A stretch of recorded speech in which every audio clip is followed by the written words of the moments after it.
Your brain isn't lazy. It's protective. You open Netflix just for 5 minutes. Suddenly it's 1 a.m., and you're watching a documentary about why cats purr. You call it procrastination. Your brain calls it survival. Because deep down, your mind evolved to keep you safe, not successful. Thousands of years ago, discomfort meant danger, hunger, cold, predators. Your brain learned, avoid anything that feels hard. Today, the threat isn't a tiger, it's an unread email, an unfinished dream, an intimidating goal. But your brain reacts the same way. Fight, flight, or scroll. That's why the moment you try to write, study, or start something new, you feel resistance, like an invisible gravity pulling you back.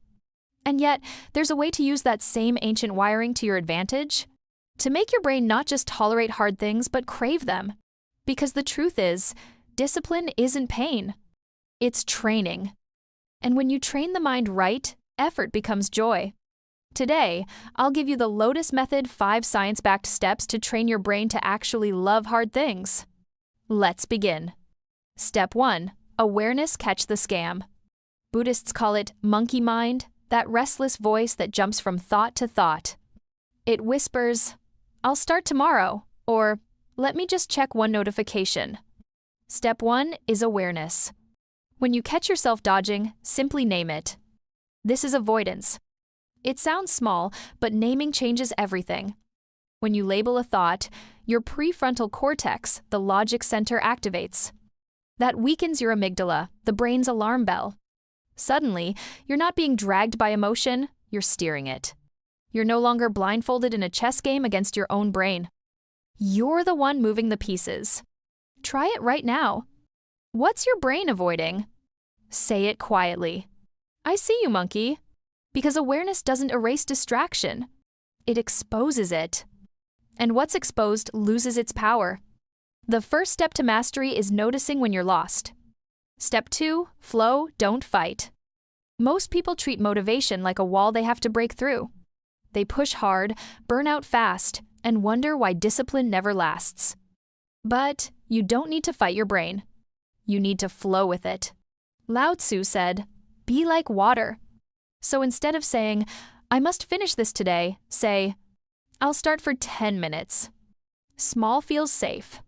The brain's threat detector, the amygdala, stays calm.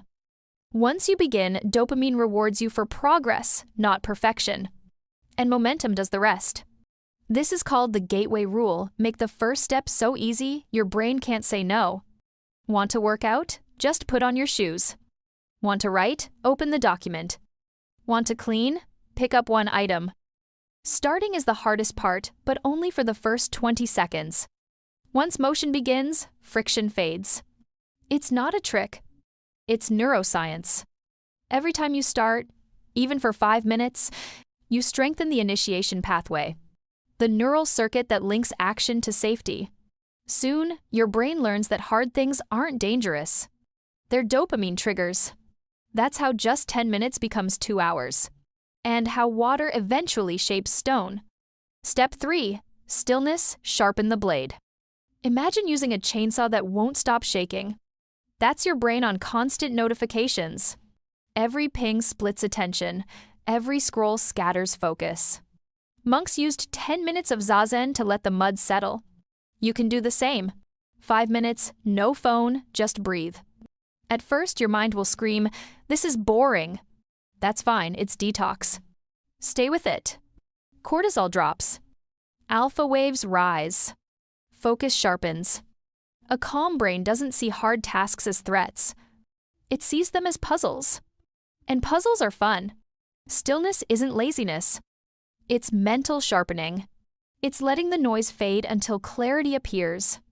You can find it anywhere, sitting by a window, walking slowly without your phone, or even staring at your coffee before work. Stillness is a space between stimulus and response. And in that space, discipline is born. Meditation isn't about escaping the world. It's about tuning your brain to move through it with grace. Step 4, one slice at a time. Shaolin monks don't learn 100 moves in one day. They perfect one punch for months. Do the same. Pick one high-impact task. Work 25 to 50 minutes. 0 tabs. 0. Just checking. Science calls it attention residue. Every switch costs focus. When you multitask, your brain burns glucose faster, draining willpower. But when you single task, your prefrontal cortex enters flow state. 2 hours of deep focus becomes the equivalent of 6 hours of shallow work. This is the power of deliberate focus. Make it a ritual. Same time, same place, same sound. Your brain loves predictability. It lowers resistance and builds flow faster. Think of it like sharpening a sword. You return to the same grindstone every day until it gleams. And when you focus deeply, time melts. The effort that once felt heavy becomes weightless. Step 5. Patience trusts the bloom. Lotus flowers grow in mud. They don't rush. They rise, slowly, quietly, until one morning they open. Your growth is the same. Progress often feels invisible until suddenly it blooms. Patience protects your dopamine system. When you chase instant results, you flood your reward circuit, then crash. But when you stay patient, you let habits wire naturally into long-term memory. That's when discipline stops being effort and becomes identity. So when you feel stuck, say, "I'm not failing, I'm forming." Every small step today is another root in the mud. Keep going. The bloom is coming. Remember, consistency is the true speed. 1% every day compounds into transformation. Nothing blooms all year, but everything blooms in time. The Lotus Cheat Sheet. Catch the scam. This is avoidance. Flow 10-minute gateway tasks. Stillness 5 quiet minutes daily. One slice 25 to 50 minutes of deep work. Trust the bloom. Patience compounds. Do these 5 steps for 7 days, and your brain will stop fighting you. It will start working with you. Because the truth is, your brain doesn't hate hard things. It just fears unfamiliar ones. Once you teach it safety inside challenge, discipline feels like home. Now your turn. What's the one hard thing you'll start tomorrow? Just the first small step. Open your resume. Put on your running shoes. Write the first sentence. Send the message. Start the page.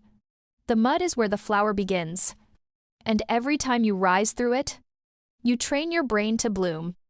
If this helped you reframe discipline, hit like so. More people can grow their lotus too. Subscribe for more calm, science-based self-growth videos. And remember, peace isn't the absence of effort.